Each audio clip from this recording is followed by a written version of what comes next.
Going beyond the headlines, getting to the heart of the story. Calgary Today with Joe McFarland on 770 CHQR. Wine Wednesday is here, and also here, Eric Southward from Co-op Wine, Spirits, and Beer. Not only on your radio, but if you want to as well, hi there, Facebook Live. You can do that every Wednesday here for Wine Wednesday. Eric, how are you? I'm good. How are you? Fantastic. Looking ahead to Wine Wednesday. We're looking ahead to Wine Wednesday. We're looking ahead to the May long weekend. It's a busy time, obviously, for you guys. Yeah, absolutely. It's one of our busiest weekends of the year, other than any holiday that revolves around a meal like Christmas or Easter. It's busy. Everyone needs like a 6-pack of beer or something, or some crushable white wine or rosé. Sorry, it's going to be busy for us. Is that a challenge in terms of trying to cater to those different dynamics, because it is less about the meal for this weekend and more about the good times, friends, all that kind of stuff? Does that create a bit of a challenge for you in the wine biz? No, we just have to be smart about our buying. And if people check out our flyer, which starts tomorrow, it's geared towards this weekend. There's a lot of pre-made cocktails or beer. This is a wine that we're trying today that's going to be on sale for $9.99. This weekend, probably quantity might be just as important as quality. Mm-hmm. So we're trying to feature a bunch of stuff that's really good, but it's not going to break the bank. I have a feeling the word crushable might be used for this particular wine, maybe. Yeah, absolutely. This is just something we would call it a light, dry wine. It's very crisp, has a lot of citrus flavors, kind of like adult lemonade, I guess you could say. Goes down easy. Probably one bottle isn't enough. The bottle disappears very quickly. Hopefully the weather improves, but this is something that you could stock up for the summertime. You'll never go wrong just having one of these in the fridge. What is Orvieto, or am I even saying it properly? You nailed it. Yes. Nailed it. So I don't do that very often, so I got to count that in the win column. So this is the Santa Cristina Orvieto. Campogrande is the name of the wine. Yeah, I'm not saying that part. Okay. Orvieto is a place. So it's a place in central Italy in Umbria. So the grape here is Trebbiano and a grape called Greghetto. And basically, if you've seen Orvieto, they can come in dry styles like this, which means there's no sugar left in the wine. There's some off-dry styles as well, which means they just leave a little kiss of sweetness. But they're just light. They're refreshing.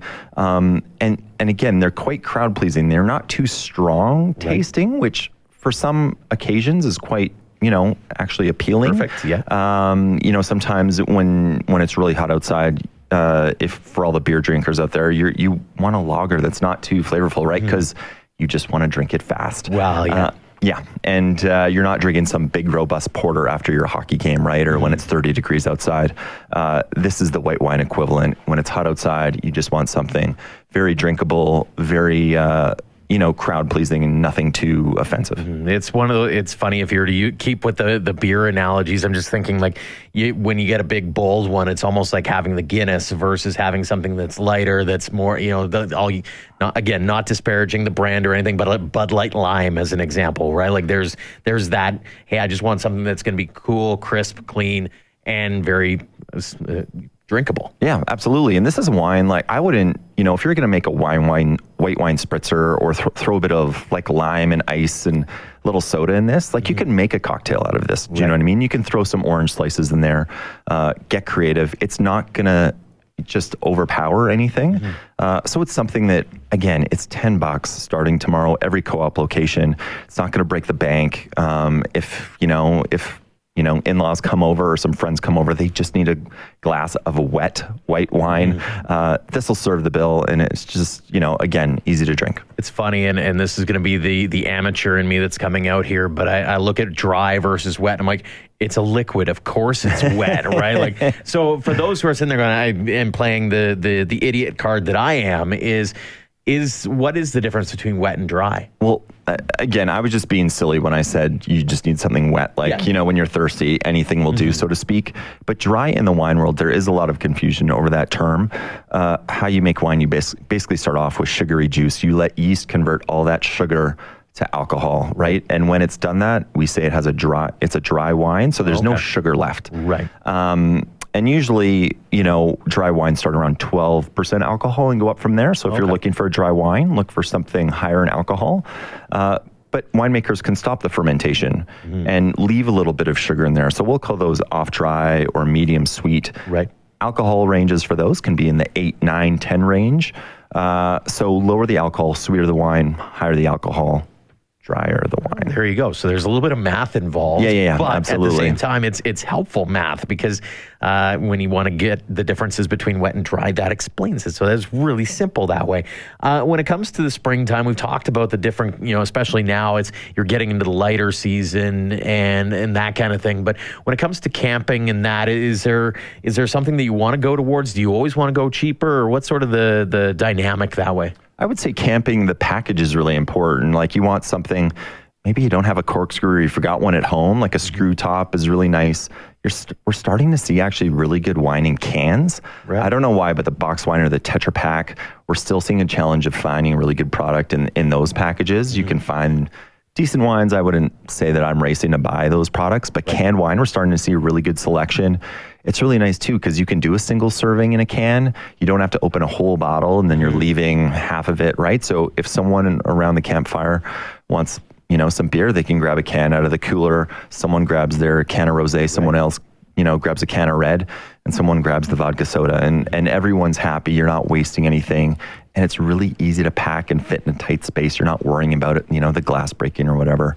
So that'd be my one tip: screw cap or cans of wine. Less mess too, right? Absolutely, recyclable too. You mentioned as well the idea of adding fruit to the mix and adding different. Is that a relatively new thing that, I know with beer, it's within the last, not too long that started. Is that something new or something old when it comes to wine? No, I would say it's something old. Like there's wine cocktails. There've been wine cocktails forever. We're adding, liqueurs, like a black currant liqueur. There's a cocktail called the Kier, or the Kier Royale, which is very famous. Just little white wine or sparkling wine with some liqueur in there. Wine can be unappealing to people. It can be too sour or too bitter or what have you. So people have always been looking to smooth out those rough edges to wine. Sometimes the alcoholic burn, people just don't want to deal with that either. So again, it's your wine. You can do whatever you like to it in order to enjoy it. A lot of people in the summer, instead of ice cubes, they'll throw frozen berries in their wine, keep it chilled, but not watering down, add a bit of a different flavor. Right. But yeah, wine cocktails, they've been around a while. And let's just say that probably gave a few people, I never thought of that. I have some frozen blueberries in the freezer. Yeah. Well, let's just see how this all plays out. So absolutely. Give the folks one more primer on what kind of wine this is, deal, and I'll give it a little taste. Again, the Santa Cristina Orvieto Campogrande goes on sale starting tomorrow, usually $13.99 down to $9.99 at all co-op locations. I should also say one big door crasher for the long weekend. We have some Mi Turano red and white from Argentina. Buy the first bottle for $17.99. The second you get for a penny while supplies last. So if you need a really good reds and whites for the barbecue and grilling, that always goes quickly. And that bottle would go real quickly too. That is smooth, and that is fantastic. Wonderful job, Eric Southward from Co-op Wine, Spirits and Beer. Make sure to check them out. All kinds of deals heading in to the May long weekend. Thanks for coming in. Thanks for having me. Let's go to